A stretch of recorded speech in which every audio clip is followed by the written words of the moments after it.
What's up, YouTube? Today I have a pretty neat little project here in the shop. This week, Jackie Scary, Miss Rodeo California 2022 was in the shop. This is one of those weird times where I'm like, why the hell me? Why is this my fate? Like, I feel like there's people who fit into this box so much better than I do, but I will gladly fill the space in this box. For sheer love of the game, why is this a reality for me? It all started a couple years ago in 2019 when Miss Noelle White, Miss Rodeo New York, hit me up to do a scrapbook cover. Every year, the rodeo queens from every state, like Miss Rodeo New York, Miss California, all the states, they get together at the end of the year and they compete. There's a whole bunch of stuff that goes on at these pageants, but one of the elements or the aspects of this pageant is they put together this scrapbook. It's basically full of all the stuff that they did that year representing their state, and it's supposed to kind of like show everybody like, this is how good I represented my state, here's how good I will represent, you know, the country moving forward. So it all started in 2019. She hit me up to do this scrapbook. Here's what it looked like. Now, when she went to actually go compete at the Miss Rodeo USA pageant, she didn't win, but what she did win is she won the best scrapbook cover award. It was pretty mind-blowing. I was still pretty new to the game, almost 2 years. Like, I wasn't even at the 2-year mark. So I gave this thing my freaking all, and just to send it down the road, because I'm like, I'm only 2 years in, I'm hungry. I gotta prove myself. Like, I'm gonna go literally toe to toe with 50 people from all across the country. I had no clue. I was like, I'm just gonna do the sickest thing I can and just, here you go, and I hope we do good. like, let's get this. And so with that being said, every year since that happened, I've done scrapbooks for these queens. I'm hyped. So with enough of this long ass backstory, this video is gonna be like me painting and staining and kind of finishing up doing the last bit of that kind of stuff. Long intro, I'll shut up and let's jump into it. Okay, so here we go. We got the front side and we got the back side. There's gonna be quite a bit of paint on these guys. I'm gonna paint all these flowers and all the letters and stuff. I got my bucket of paintbrushes, the soapy water, border stain, and white, pale blue, pale yellow, tangerine, and we're gonna need some green. I'm sure I'm gonna have to make some color blends and stuff for the front side, but in order to get the bulk of it done, this little section of colors right here is gonna be our backbone for sure. So we're gonna start with this border here. I'm using a Phoebing's Pro Dye. The way it kind of bleeds and blends itself is very nice, so I don't have to think about it too much. But you're gonna see that it lightens up quite a bit because it does penetrate and kind of bleed so well. You can see I'm using my big brush to kind of get these big spaces blocked in.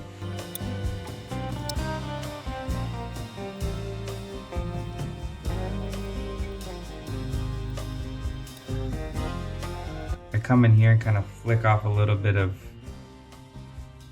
transition, so when I come back with the smaller brush, it doesn't have such a hard stop line where the stain just ends.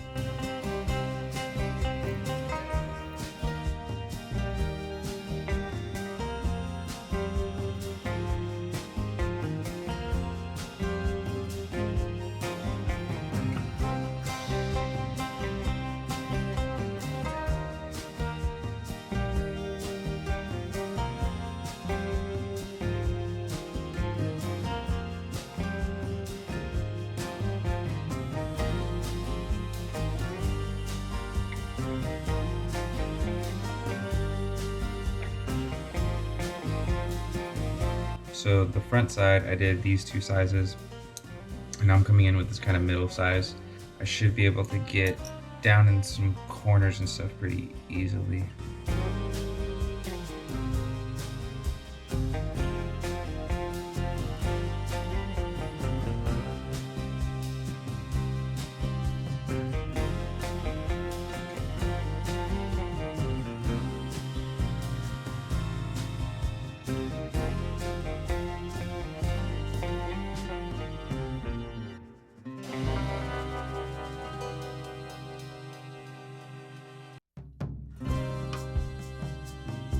doing these poppies. There's a ton of poppies on this thing, so that's what we're gonna do.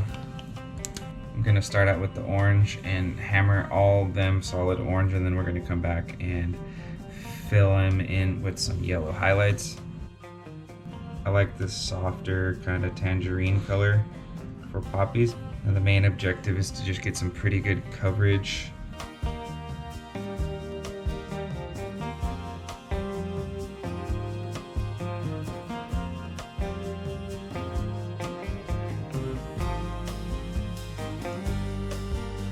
The only kind of special technique I'm using with this orange is you'll notice that I kind of go around the outside of the borders at the beginning, and then I kind of fill in afterwards, is because you have a bunch of paint loaded up on your brush. It just loads up on these corners a lot easier, and then you can kind of puddle it up there, and then when you come back and brush it and blend it, you get to take some of that paint, so you can kind of move pretty quickly. If you cake it on too hard, you'll lose some of the details in the tooling.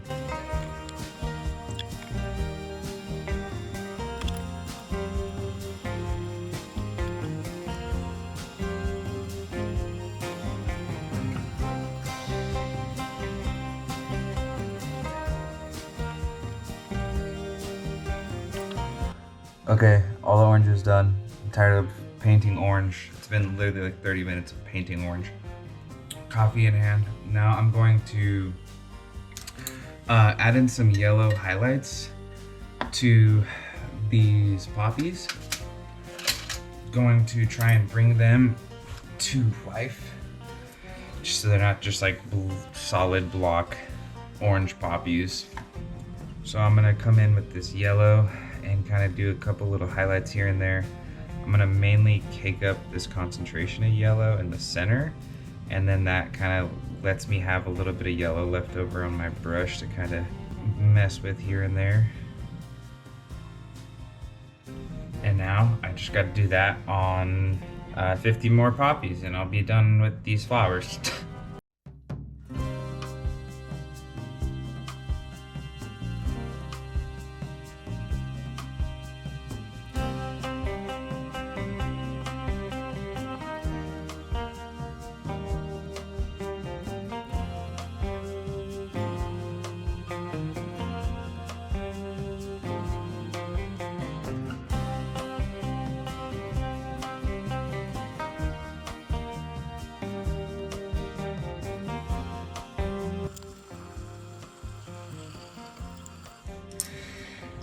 There you have it. This many brushes, this many paints. I'm over it. Alright, after like 9,000 hours of painting today, we're ready for the next step. I like how all the paint came out. I'm really excited to see how it turns out. Before we stain it, I'm going to hit it with some resist. So we're going to use some Resin. It's kind of a giant container because this is a giant piece. I want to make sure I kind of dump a bunch of it so that way it stays liquidy throughout. How I run my resist products, whether that be Super Sheen, Tan Coat, Resin, I like to pull it up like this. That way I know I'm getting basically full absorption. I'm not like rubbing it into the surface, I'm like actually pulling it up. That way I can guarantee it's drinking as much of it as the leather possibly wants. I don't want to be curious if I could have put more on there. I want it to absorb everything. Once I see it start getting kind of bubbly, I know I'm kind of moving it around too much. When you brush it, sometimes you get these bubbles, which we don't want because they will dry and basically dry as bubbles on the surface of the leather. So we don't want any bubbles in our finish. I did not plan to do that. That was just perfectly cut to size. So now that all that stuff is like nice and coated in the surface of the leather, there's no questions. I got a nice, real heavy coat there. Now I use a resist product. For those of you who are unaware of what a resist product does, is it's usually some kind of clear coating that you put on before you stain it. It's meant to protect the surface of the leather, whether that's as a finishing product, because it does help weatherproof it some. Effectively, I'm weatherproofing the surface of the leather against the stain I'm going to use. This is going to create a barrier between the leather and the stain, which basically means that when I go to stain the leather, it's not going to just absorb all that stain directly into the surface of the leather. Then in turn kind of allows me to get a nicer, lighter stain. When it comes to tooling, the lighter stain you can go, basically the more detailed your piece is gonna look. So basically when it comes to staining tooling, the lighter you go, basically the more details you're gonna be able to see because your contrast is gonna be higher.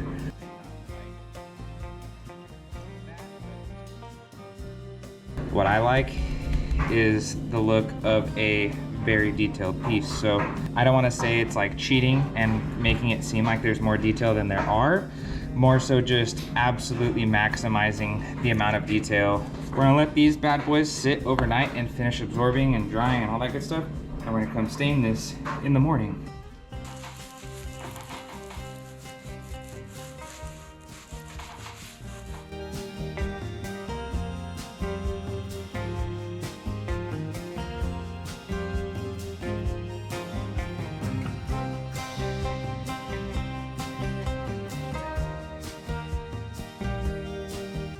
Rounding the final stretch on this book. Typically when I make like notebooks, I make them a little bit more rigid. This is basically a cover for a scrapbook that she's having printed. We don't want it to be too rigid so that book itself has some room to move. We're using like a softer kind of upholstery hide for the spine. We need to secure the two cover pieces to the book itself. What I'm gonna do now is just secure this one side first, and then from there we will do basically whatever adjusting. This should be about 1.5 inch gap, so we'll measure at 1.5 inches, and then we'll glue this other side down, and that'll give us what we're looking for.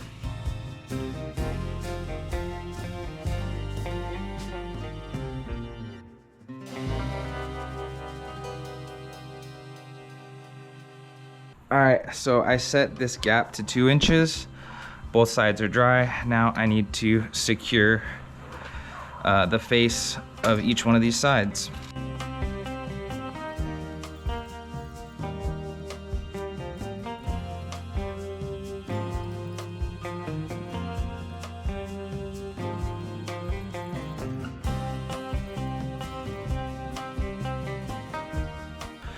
Okay, so we're coming back to the trusty glue pot with some clips, and we're gonna sew these pockets in here.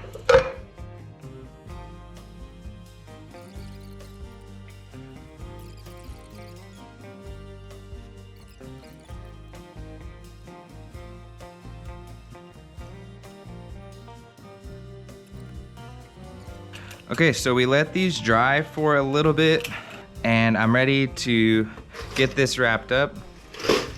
Got a lot of open projects right now, and I'm trying to get them done. It is Friday night, so I'm gonna zip this bad boy up, throw on some jams, and try and finish strong.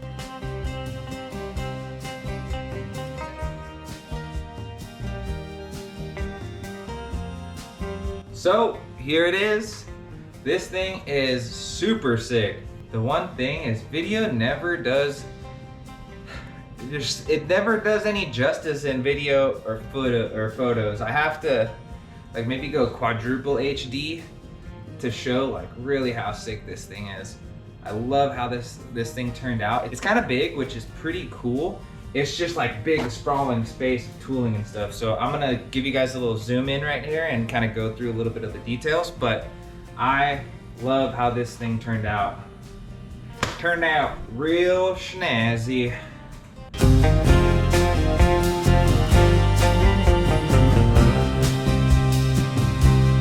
Thank you guys for watching. I'll catch you in the next one.